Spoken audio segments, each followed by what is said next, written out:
Check out FlipsideGaming.com for all your gaming needs. Use the promo code HEROES to save 10% on all orders over $10 and support the channel at the same time. Hey there, this is John from Heroes and Legends. Welcome to part 3 of our 6-part full set review for Iconic Masters. Today we're going to look at all of the cards in black, a few of the multicolor cards as well. Now, if you've been watching the series, we looked at all the white cards, all the blue cards, and you kind of know what to expect here.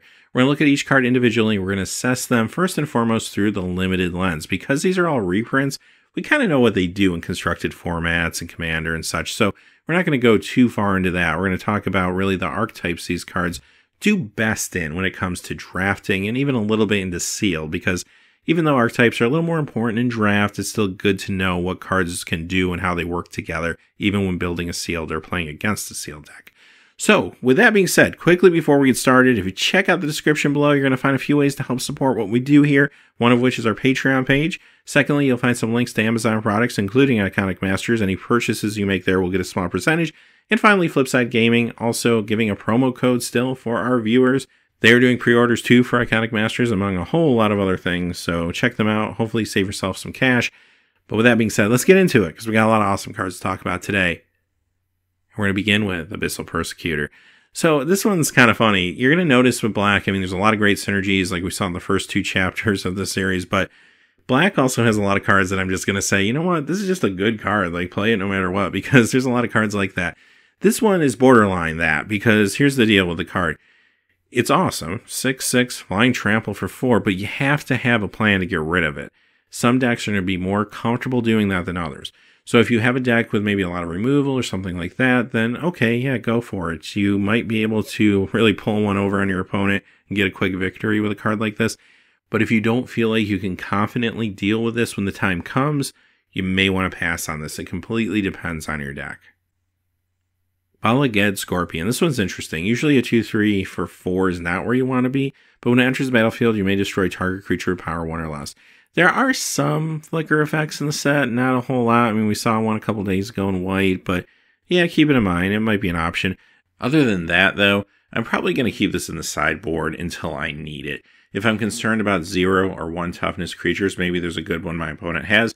Maybe my opponent just has something annoying like a 0 power wall that I want to get rid of.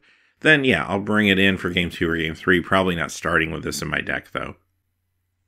Belastrade Spy. Okay, we talked a lot about the blue-black mill strategy in the previous episode.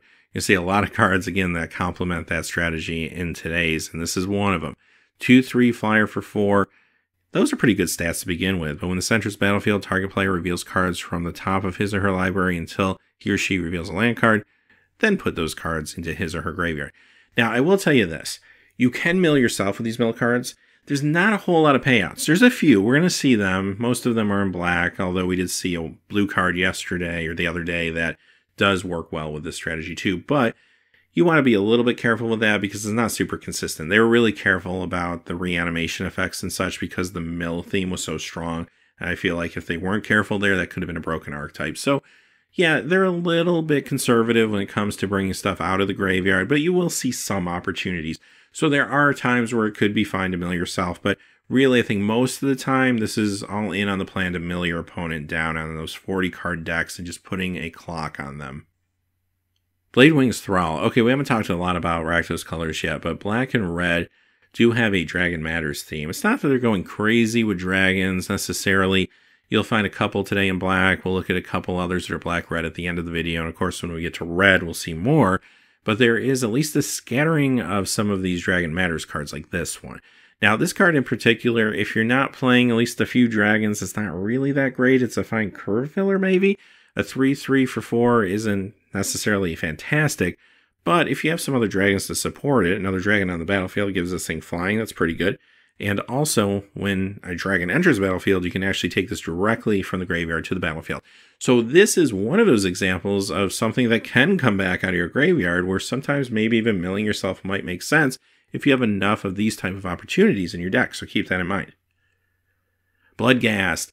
Speaking of cards that come back from the graveyard directly to the battlefield, here's another one. This one is very persistent. As a matter of fact, yeah, I could mill myself to get there, but it's also very cheap. It only costs 2 black, so it's not a big deal if I just cast it from my hand. So anyway, it can block, keep that in mind, but It does gain haste as your opponent loses life and gets lower. If an opponent has 10 or less life, this thing will have haste, so it gets even more aggressive. And then on top of that, whenever you play a land, you can bring it from the graveyard to the battlefield. Card's super sweet, and you can really run this probably in any of the archetypes, and it's going to be decent for you, a really good 2-drop. But yes, it might be a little awkward sometimes that it can't block, but you'll be okay with it, I think, a lot of the time. Now, aside from that, much needed reprint. Really glad that this is included.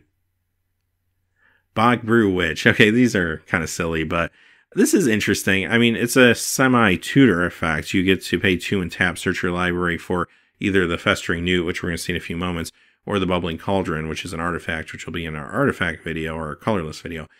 But they do all interact together in certain ways. Now, the Cauldron, just spoiler alert before we get there, it does promote life gains. So perhaps running this in the Cauldron and maybe a black-white deck would make sense because that is kind of the life gain matters archetype.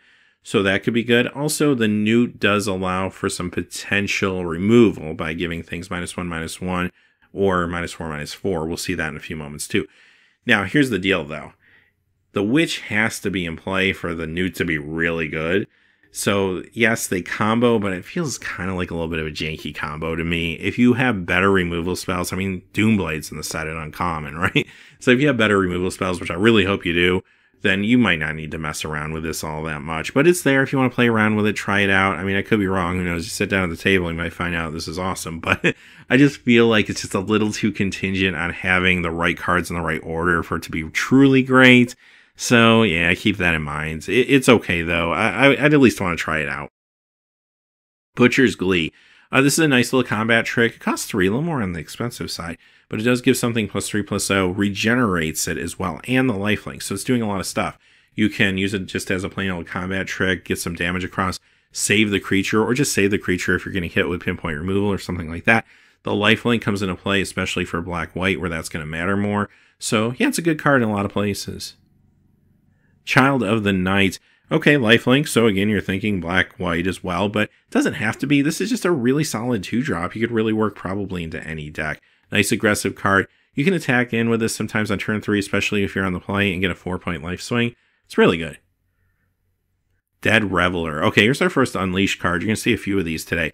Unleash is a sweet mechanic because when you play the card, you get to decide whether you want to just play it as a 2/3 for 3, or you put a +1/+1 counter on it, so it would become, in this case, a 3/4, but it can't block. So you have a tough decision to make sometimes.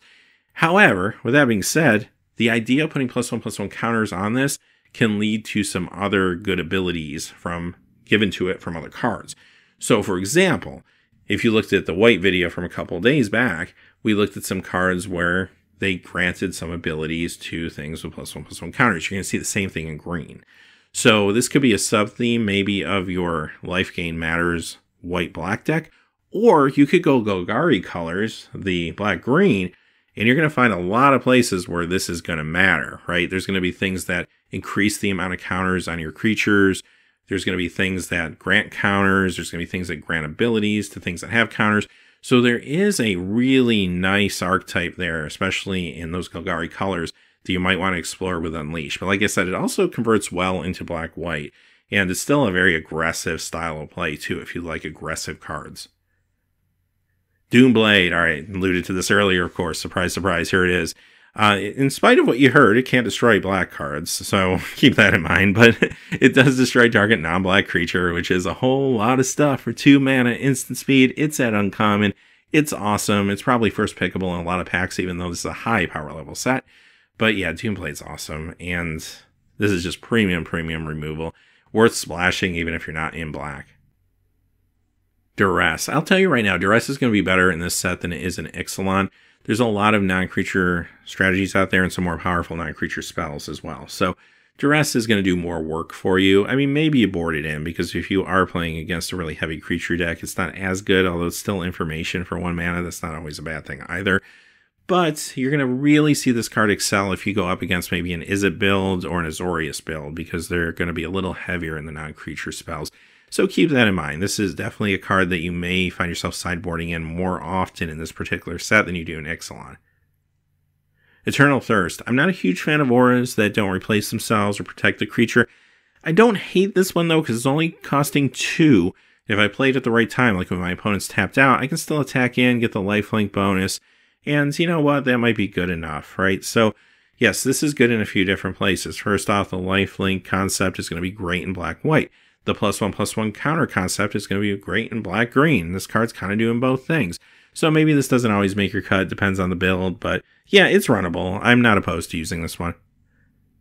Festering Newt. Okay, I talked a little bit about the Newt already, and it's a little bit awkward because if it dies, then you can give -1/-1 to a creature an opponent controls.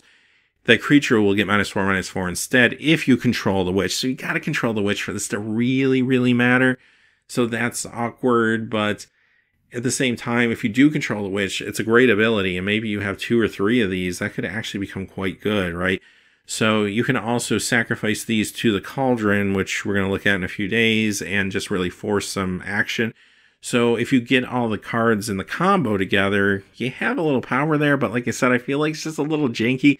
Like, this is a very powerful set, and there's going to be really powerful cards. I don't see myself trying to set this up. It just feels a little too elaborate, a little too cute, maybe. But there's times where, like I said, I might want to try it out, especially if I don't have a lot of removal for whatever reason. Foul Tongue Invocation. This is another interesting card because it has the gain life piece, as long as you can reveal a dragon anyway. So sometimes that'll be relevant in black-white. It is good, of course, in the Dragon Rakdos build because it interacts with dragons. But maybe, most importantly, it's just an Edict effect. Edict effects are good. You'll probably run it in a lot of builds no matter what. Grisly Spectacle. Okay, first off, awesome removal. Costs 4. I mean, sure, more expensive than Dune Blade. It can destroy everything except artifact creatures this time around, so destroy target non-artifact creature. But what's really awesome about this is you do get to mill based on the creature's power. So, again, it works into that mill strategy. If you're in that blue-black mill, this is awesome. But I'll be honest with you, this is a common. Your opponent could get a fair amount of these, or you could get a fair amount of these. And I played against decks with like 2 or 3 Grisly Spectacles and actually got milled out just because of that. Because it becomes backbreaking after a while. If you get milled by 2 or 3 of these and the game starts to go along and you can't put the damage across because your creatures keep getting blown up, then you might not even need like a Glimpse the Unthinkable. Like, you might just be able to mill out your opponent in a 40-card deck just with a few of these and just something else, right? So keep that in mind. Like, you can still get the benefit of mill without necessarily going all in crazy mill. And if you don't hit some of those big cards like Glimpse, you could still pull it off. And this is a card that's going to help you pull it off. And you know what? Even if you're not concerned about mill, great removal card. Haunting Hymn. We talked a lot about mill in that blue video, but one of the things I mentioned was you have your traditional mill, but then you also have some of the mill via the hand, like Windfall will do that, or like looting effects, stuff like that. And if you're giving your opponent a look at more cards, that could get a little bit dangerous. So one thing Black does to try to complement this a little bit is by giving you some discard spells. We saw one that was in blue-black in the previous video in the series, but this one is just another discard that allows you to perhaps force your opponent to discard. Now, do notice, again, it is target player. There are times where it might be relevant to have you discard stuff from your own hand, because there are a few cards that do go from graveyard to play, but again, those are pretty limited. I think most of the time you're going to use this on your opponent. Indulgent Tormentor. I'm never a big fan of cards that allow your opponent to decide the outcomes, but this one's different. I'll tell you why. 5/3, flying for 5. You could stop reading right there, and I'm actually pretty happy with this card. I'd run this. The 3 feels a little fragile, sure, but if your opponent doesn't have an answer, they're going to get beat down probably pretty decent with this card, a lot of the time anyway. So yeah, I'll be running it, and I'll be happy with it. Now, aside from that, at the beginning of your upkeep, I draw a card unless the opponent decides to sack a creature or pay 3 life. And here's where it's a little bit janky, just because your opponent's going to do the thing that's the least bad for them, right? So look at it this way. If they're like 25 life because they gain some life, they're going to pay the life. If they have a whole bunch of extra creatures, or they have a creature on the battlefield that's not doing them any good anymore, they're going to sack the creature. And if they're backed into a corner and they're losing anyway, they'll let you draw the card, and then you're just going to win faster. You know, so the ability itself like isn't super impressive, but I don't care because it's just upside. The 5/3 flyer, it's just good enough. Kakusho the Evening Star. Okay, here's a dragon. It's actually one of the Kamigawa dragons. All of them have been reprinted at Rare. This one may be the best one because it just is so hard to deal with. It's so punishing. Like 5/5 flyer, and if it dies, all your opponents lose 5 life and you gain that much life. So if it's a one-on-one game, I mean, that swing of 10, that's pretty significant. Not to mention, maybe they got hit once with a 5/5 flyer or something like that. So yeah, for 6 mana, there's a ton of things you can do with this card. And it fits into a lot of the archetypes too. Obviously, it's a dragon for Rakdos. It's also getting into the life gain for the Orzhov deck. So it's kind of playing around with the archetypes a little bit. But you know what? Again, who cares? The card's just good. Play it.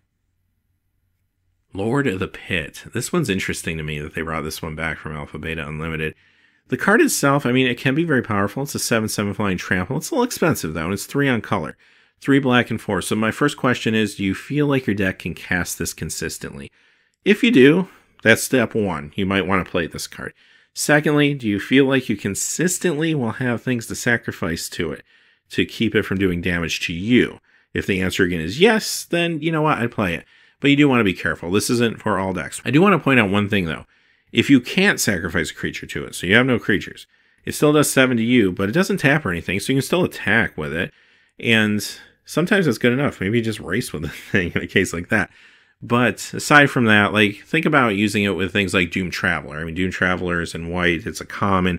And you could sack one of those, get a spirit token, next time sack the spirit token. I mean, really, how many turns do you need this thing to stay alive to win the game, right? And so you're doing something wrong if you're not winning after like 3-4 turns, probably, or if your opponent doesn't have an answer for it. So yeah, the card's really good. It's not for all builds, though. I mean, just know your deck before you play it.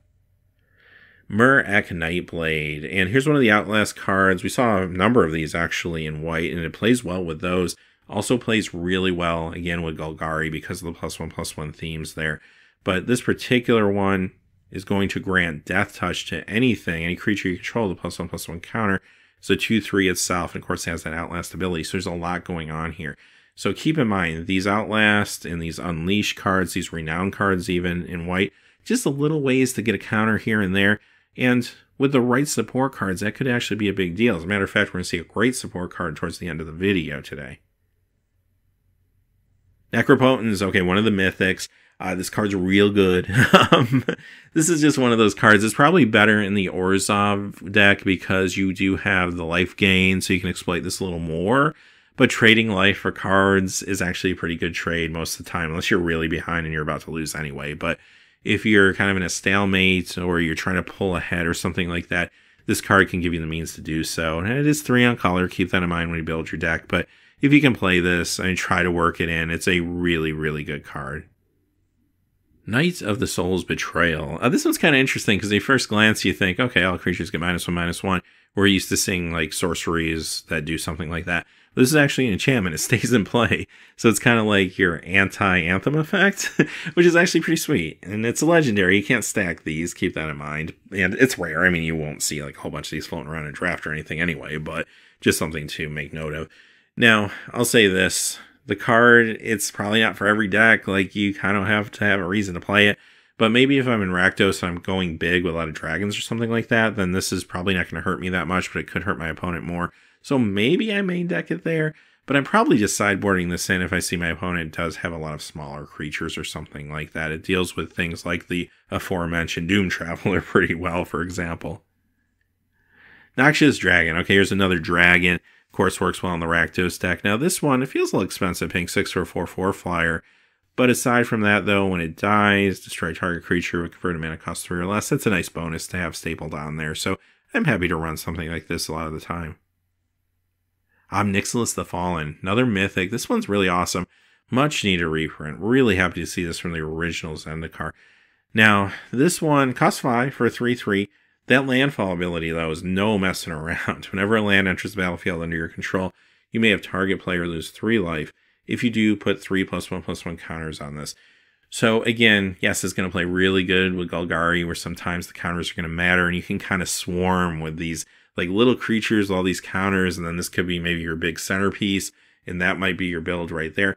But you know what? This is another one of those cards. I don't care if you're not in Golgari. Play this card. You're going to be really happy that you did. It's just a powerful, powerful card. Phyrexian Rager. This is a nice little curve filler. Like, I love the fact that you get a 2/2 body that replaces itself. And yes, even at the cost of a life, I'm okay with that. Like, that's pretty decent. And yeah, I'm going to run these probably in a lot of builds. Rakdos Drake. Here's another one of the Unleash cards. This one has flying, so it's either a 1/2 flyer or a 2/3 flyer that can't block. Again, it's going to be especially good in Golgari, maybe even somewhat especially good in Orzhov.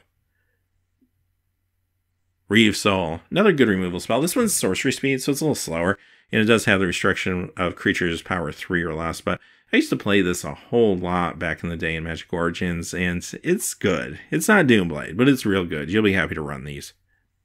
Rotfeaster Maggot. This card's fine in a lot of builds. I'm not going to run this all the time, but here's where I like it. I like it in Orzhov, where I'm going to gain some extra life, and that could matter, of course.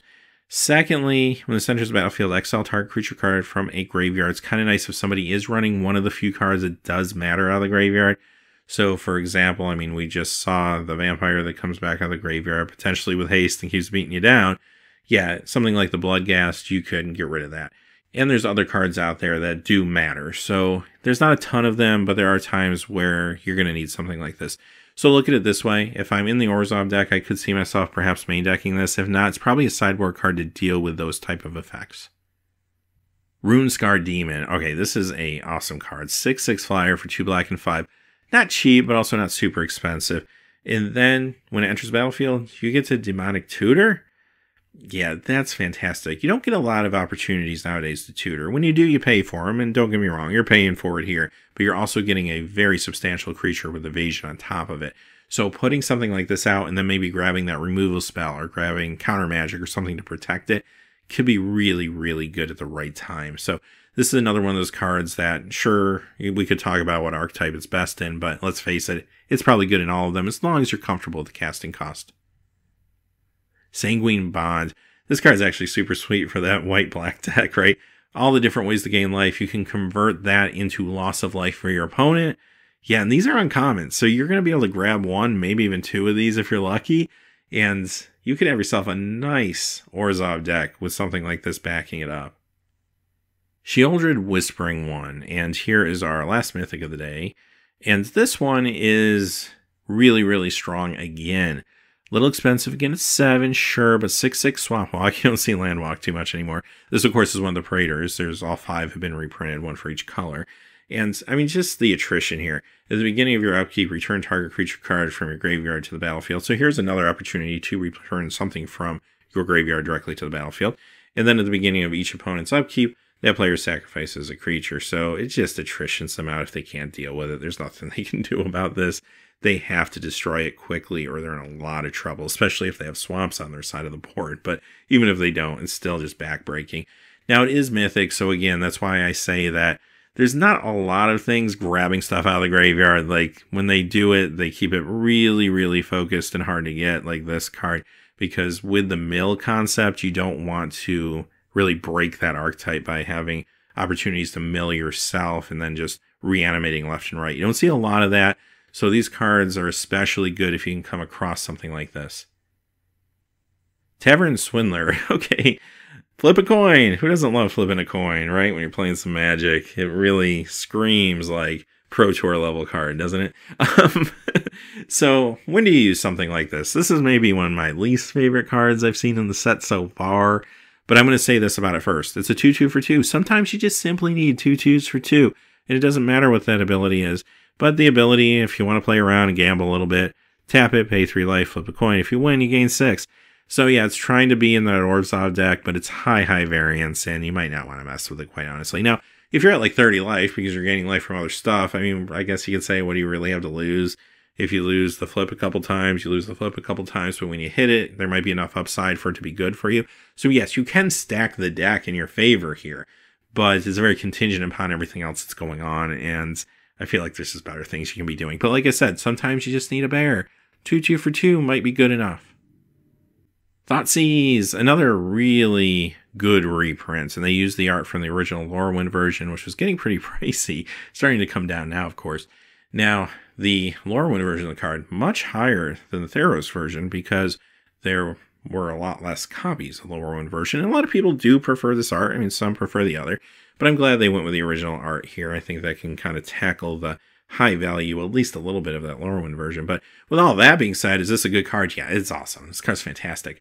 You'll play it. You'll play it in any archetype. Yes, you pay 2 life, but you know what? Who cares? You get to look at your opponent's hand and force them to discard a non-land card. you do this early on. Now, granted, this gets bad later in the game, but if you can draw this early, it can be really just backbreaking in a lot of hands. So, yeah, fantastic. Thrill Kill Assassin. This is another one of the Unleashed cards. This one with Death Touch, so either a 1/2 Death Touch for 2 or a 2/3 Death Touch they can't block. So not bad at all. Again, works well both with Orzhov, but maybe especially Golgari. Ulcerate. Okay, this is a great removal spell, and also can work as a combat trick as well. If you're maybe trying to get rid of something bigger, just do it in combat or after combat. Now, you lose 3 life, but that's fine. For 1 mana, instant speed, -3/-3 to something, I'm really happy to do this. So this is another card that's going to be great removal for you in black, no matter what deck you're in, really. Virulent Swipe. Okay, now this is another instant, another good combat trick. This one has rebound, so you can get to do it twice a lot of times. So target creature gets +2/+0 and gains Death Touch until end of turn. This actually plays well with a lot of the prowess creatures, so maybe some of the prowess creatures you may find in the Izzet colors or else in the Dimir colors. It's a nice little complement to that, and on top of it, it's just still good regardless. Rite of Precinct 6. Now, this is a card that pays off for the mill strategy, and it doesn't necessarily have to be in the mill strategy. I mean, over time, your opponent's going to accumulate creatures in their graveyard, so you can play it in other builds, but this is best in Dimir. And yes, as you get to mill some cards, your opponent starts getting creatures in their graveyard, this will come in as a much bigger creature for 2 mana. So that's actually kind of nice. It doesn't have evasion, but I don't really care that much. If I'm in that mill strategy, I'm happy to run this. And like I said, I could see myself running this maybe in other builds too if I need a 2-drop. Wretch Mind. Here's another discard card. It only costs 2 sorcery speed. Target player will discard 2 cards unless they discard an artifact, but again, just another way to complement the extra card draw you may also be giving your opponent in that Dimir deck. It's also just a good control card, just generally. Bladewing the Risen. This is back at uncommon this time, and this is great for Rakdos Dragons. It's a 4/4 flyer, and you can even pump the thing with black and red for each time you do that. It gets +1/+1.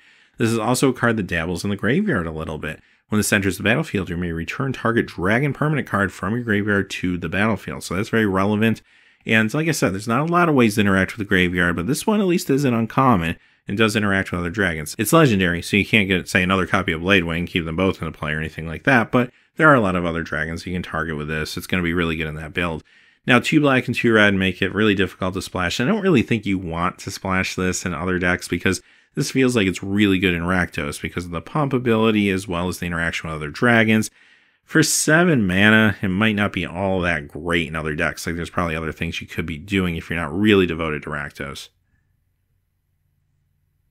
Malfegor, another dragon, so keep that in mind. It's a dragon demon this time around. This one's slightly cheaper, 2 red, 2 black, and 2, again, making it a little difficult to splash at times. But it's a 6/6 flyer. Now, when this enters the battlefield, you discard your hand, but hopefully you don't have a lot of cards left at this point. And each opponent sacrifices a creature for each card discarded this way. So hopefully you have enough cards where it doesn't matter too much. Maybe you hung on to some lands or something, and you can still impact your opponent's board state a little and get a 6/6 flyer. That's the dream here anyway. Might not always work out that way, but that's what you're trying to do. Also, too, maybe you're pitching some cards that you have a way to get back from the graveyard, because there are a few ways to do that, as we've seen. So, yeah, just generally, good Rakdos card, works with the Dragon plan. All right, let's move on to Golgari. We're going to talk more about green in a couple days here, but at least for today, let's look at Corpsejack Menace. I've been saying how these +1/+1 counters could have some really big payoffs, maybe the biggest payoff sitting right here in front of us. For just 4 mana, a black, a green, and 2, 4/4. If 1 or more +1/+1 counters would be put on a creature you control, twice that many +1/+1 counters go on instead. That's awesome for Renown. It's awesome for Outlast. It's awesome for Unleash. It's awesome for just the random spells that say put +1/+1 counters on your creatures, which we're going to see a lot of when we get into green. Yeah, this is uncommon too. You might be able to grab a couple of these and be in a real nice place. I mean, imagine just simply playing a aggressive deck with a bunch of Unleashed creatures in this. That could be super good, right? So there's a lot of things Golgari can do. I mean, they do kind of swarm and go wide and then add the counters. That's really their main game plan. But I think you could go a little aggressive too with the Unleash and really build something a little more nuanced. So I don't know. It's going to be exciting when we get into green a little deeper in a couple days. Spiritmonger. This is another card that, of course, can get +1/+1 counters this time if it deals damage to a creature, so keep that in mind. It's in the right colors for that. Can also regenerate just for 1 black. Makes it hard to deal with. It's a 6/6. Doesn't have evasion, but you can also change its color. Sometimes that can be relevant with some of the cards in white that create protection from different colors and such. So they could slow those down a little bit. So there is a reason, I guess, for that in the set itself. But overall, just another great card. And this one, also the last one, I mean, splashable as well. If you're into other colors. For example, I could see even a Selesnya deck, like splashing these last 2 cards into it and just splashing a little bit of black to cast them. And you can find a lot of value there, I think. So a lot of options with cards like these last 2. Now, with that being said, that's the last card for today. So we're halfway there. We got through all of the cards today. And next time, we're going to be back with red. The following, we'll see green, and then, of course, the last part, we'll look at the colorless cards. So we're getting there. Now, November 17th, this set drops. Hopefully that weekend or shortly after, you'll get a chance to play some draft, play some seal. This also will be available on Magic Online, too. I might play it there, at least initially. So hopefully these videos will get you ready for that. But until next time, hey, thanks for watching. Please remember to like and subscribe, and have a great day. Hey, thanks for watching. This video is made possible by the generous support of viewers like you on Patreon. Check out the description below for links to our Patreon page as well as our Amazon affiliate store, where a small percentage of all sales will also help support the channel. Finally, if you haven't had a chance yet to subscribe, hit that subscribe button so you don't miss any new videos on Heroes and Legends. Talk to you again soon, and have a great day.